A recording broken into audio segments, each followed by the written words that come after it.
Serikali ya Zanzibar inaendelea na uandaaji wa mifumo kwa kushirikiana na vyombo vya kimataifa kuhakikisha kwamba inadhibiti utakatishaji wa fedha haramu kutokea sehemu mbalimbali. Hayo kuja mara baada ya kikao maalum na wadau mbalimbali ikiwemo wanasheria Zanzibar kupewa elimu kuhusu mifumo hiyo. Kaimu Waziri wa Biashara Zanzibar, ambaye pia ni Waziri wa Kazi na Uwekezaji Zanzibar, Sharif ametaja umuhimu wa utumiaji wa mifumo hiyo ya kidijitali, ambapo mkurugenzi mtendaji wa BPRA ndugu Hamis Juma Hamis anataja mipango na mikakati ya kuhakikisha Zanzibar inakuwa salama kwenye suala zima la utakatishaji wa fedha haramu. Yapo makubwa hasa ni kuhakikisha kwamba sasa hivi hii mifumo itatusaidia si tu kurahisisha na kuleta ufanisi kwenye utoaji wa huduma, lakini pia zile pesa ambazo zinachakatwa, maana pesa haramu ambazo zinakuwa zinapitishwa katika mitandao au katika njia nyingine, kwa maana ya kwamba hata ulipaji wa hizi tunazoita huduma ambazo tunazitoa zitakuwa zinatumia mifumo ya kidijitali. Manake pia ni rahisi tukiwa na mifumo hii kuweza kuigundua, kuitrace zile pesa haramu, kwa maana money laundering.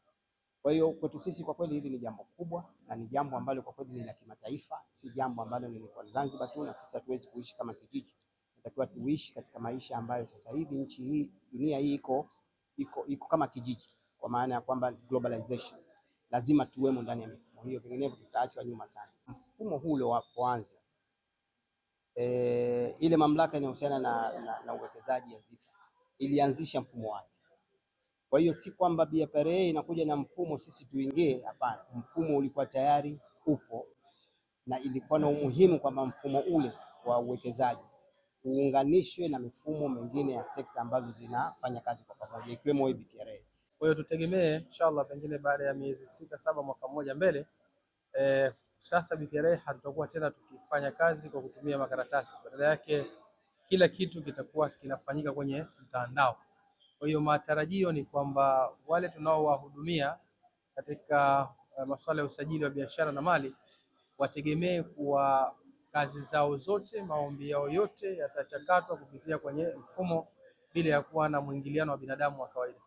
BPRA ni moja kati ya taasisi za msingi sana katika mapambano dhidi ya utakasishaji wa fedha haramu katika nchi yetu kwa upande wa Zanzibar, na sisi tunawajibika kwa sababu tunasajili makampuni na makampuni yale wanao wanahisa ambao ni wazawa ndani ya Zanzibar na wale ambao ni nje ya Zanzibar wanakuja Zanzibar kuwekeza hapa. Kwa hiyo ni wajibu wetu kupitia forum hizi za kimataifa watambua wale wote wanaoingia Zanzibar kwa wanakuja na fedha zilizo salama, hazina tatizo, na kwa sababu BPRA ndio geti la uwekezaji, manake kupitia mifumo hii itatuwezesha sasa kuwatambua kwa urahisi nani ametokea wapi na kaja kwa shughuli gani na kwa madhumuni ili kuepusha nchi yetu Tanzania kuwa sehemu ya vichochoro vya utakasishaji wa fedha haramu. Kwa hiyo kwa jitihada hizi za wenzetu wa European Union kwa kusaidia kuwa na mfumo ambao utasaidia kutambua basi swala la money laundering ama utakasishaji wa fedha haramu na ufadhili wa ugaidi